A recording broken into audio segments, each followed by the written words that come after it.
Syedrolun Istana Karang, salah satu situs bersejarah di Kabupaten Aceh Tamiang, akan dijadikan simbol peradaban, kebudayaan, dan sejarah.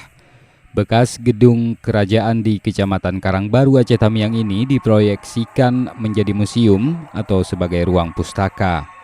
Namun, upaya ini masih terkendala tarik-menarik siapa pemilik aset peninggalan Raja Tengku Muhammad Arifin antara Pemkab Aceh Tamiang dan PT Pertamina.